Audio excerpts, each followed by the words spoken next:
t'as cliqué sur cette vidéo, j'imagine que tu es jeune comme moi et tu veux investir ton argent et gagner un maximum d'argent sur le long terme. Ça tombe bien, t'es au bon endroit. Aujourd'hui, on va parler des stratégies que tu dois mettre en place si tu veux faire décoller ta vie financière. Avant que la vidéo commence, n'hésite pas à mettre un petit pouce, un commentaire et surtout à t'abonner. Ça montre l'intérêt pour mes vidéos et ça me booste pour en faire des nouvelles. Dans le milieu de la finance personnelle, on entend tout le temps des conseils ou des croyances sur les meilleures façons de faire. Mais ce qu'il faut savoir, c'est que ces conseils, en fait, ils sont pas personnalisés. Et en fonction de votre situation, vous n'allez pas recevoir les mêmes conseils. Et aujourd'hui, je vais t'aider à découvrir sur quoi te concentrer pour vraiment faire grossir ton patrimoine. Alors déjà, qu'est-ce que c'est l'investissement?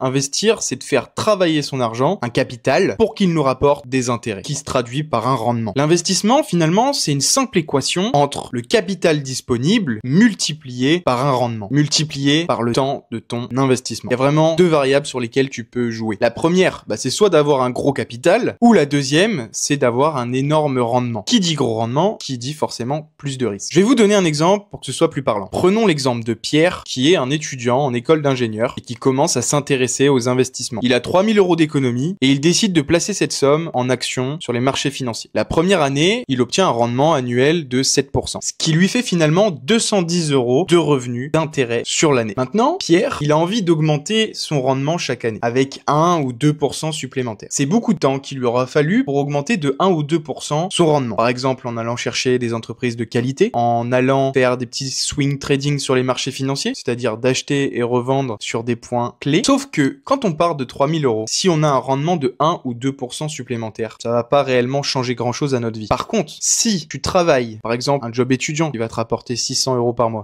tu investis ces 600 € tous les mois dans la bourse. À la fin de l'année, c'est 7200 € plus tes 3000 € de base que tu auras pour investir. Et là, tu as joué sur la variable capital, qui finalement est bien plus rentable que d'aller chercher un meilleur rendement quand on a aussi peu de capital. Maintenant, si on parle peut-être de personnes qui ont un peu plus de patrimoine, par exemple, des personnes qui ont entre 40 et 50 ans. Ils ont un joli patrimoine, par exemple, de 500 000 €. Si le rendement était que de 2%, ça leur ferait finalement 20 000 € dans la poche chaque année. Donc clairement, dans ce cas-là, travailler plus pour avoir plus de capital, pas forcément d'intérêt. Par contre, augmenter le rendement, dans ce cas-là, là ça vaut le coup, parce que si on passe à 10% de rendement, c'est 50 000 € qu'on va avoir sur une année. Ce que je veux vous faire comprendre là, c'est qu'en fonction de votre situation, il va falloir agir sur les bonnes variables. Pour savoir où est-ce que tu dois te concentrer, compare ta capacité d'épargne annuelle avec tes retours sur investissement actuels. Si ta capacité d'épargne dépasse tes retours sur investissement, c'est-à-dire que si tu gagnes 10 000 € et que tu as que 1000 € de rendement chaque année, concentre-toi sur l'augmentation du capital. Si tes retours dépassent ta capacité d'épargne annuelle, imaginons que tu aies déjà 100 000 € d'investis à 10% qui te font 10 000 € chaque année et que tu arrives à épargner peut-être que 6 000 € chaque année, alors optimise ton rendement. Si les deux sont proches, travaille les deux simultanément. Au début de ta vie, au début de la vie de l'investisseur, la clé, c'est l'épargne. Mais plus le temps passe, plus le rendement deviendra important. Voilà, maintenant tu connais les deux points essentiels pour faire décoller ta stratégie financière. Bon, maintenant vous allez me dire, je sais sur quelle variable agir, que ce soit sur le capital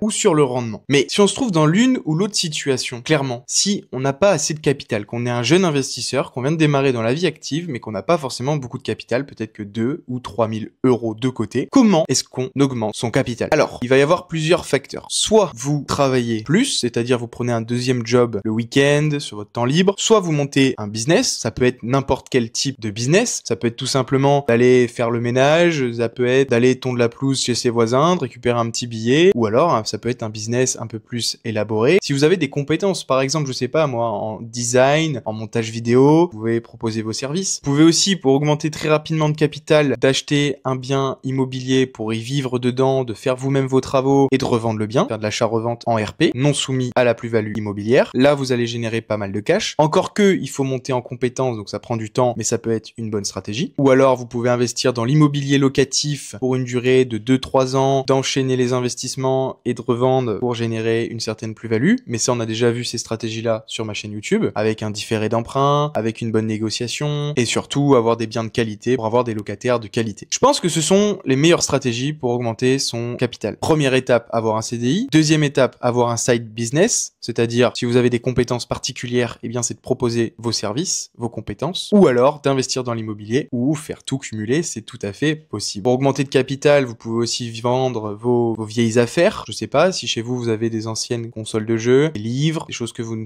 vous servez plus, vous pouvez les revendre. Ça va créer aussi un petit peu plus de capital. Peut-être 1000, 2000, 3000 euros, mais c'est toujours ça de prix. Ça peut même constituer un apport pour un achat. Maintenant, si vous vous trouvez de l'autre côté, j'ai envie de dire, c'est plus facile d'avoir un gros capital et d'essayer d'augmenter son rendement que l'inverse. Encore que, ça dépend de votre mindset. Si par exemple, vous avez 50 ans aujourd'hui, vous avez peut-être 500 000 euros de capital de côté. Ça va être très compliqué pour vous d'investir sur des actifs risqués parce que d'une part, vous êtes plus si jeune que ça, vous avez certainement des crédits, vous avez une famille, et donc se dire que à tout moment, votre capital peut faire moins 20 ou moins 30% sur les marchés financiers par exemple, ça peut être une dose de stress et il y a des personnes qui ne veulent pas. Donc la première étape, ça va être de se former. Deuxième étape, ça va être de préparer son mindset. La troisième étape, ça va être de trouver un placement avec le minimum de risque qui a un maximum de rendement. Il y en a plusieurs. Ça peut être investir sur le MSCI World. Je ferai une vidéo sur ce sujet. Mais en gros, c'est un ETF qui permet d'investir sur les 1500 plus grosses capitalisations boursières au monde. Donc vous allez être diversifié géographiquement puisque vous allez investir aux États-Unis, en France, au Japon, un peu partout dans le monde, mais aussi sectoriellement puisque vous allez investir dans la santé, dans la finance, dans l'industrie, dans la technologie, etc., etc. Ça va être la chose à faire pour maximiser son rendement. Ou alors, ça peut être tout simplement d'investir sur des actifs encore plus risqués, que ce soit de la crypto-monnaie, par exemple. Mais alors là, faut avoir les nerfs bien accrochés, parce que votre portefeuille, il peut faire plus 50%, comme moins 50% en un claquement de doigts. Si vous avez d'autres idées pour augmenter son capital ou augmenter son rendement, n'hésitez pas à le mettre dans les commentaires. En tout cas, une chose qui est sûre, et la chose la plus importante, c'est d'investir sur soi. Ça peut paraître bullshit de le dire, mais aujourd'hui, dans notre monde, celui qui a les compétences, celui qui a le savoir, c'est la personne qui peut vraiment profiter du système et avoir les meilleurs business, les meilleures affaires. Si par exemple demain, vous avez envie d'investir dans l'immobilier, eh bien si vous n'êtes pas formé, il y a de grandes chances que l'achat que vous allez faire ne soit pas rentable. Pareil pour la bourse, vous allez peut-être acheter une seule action, je sais pas moi,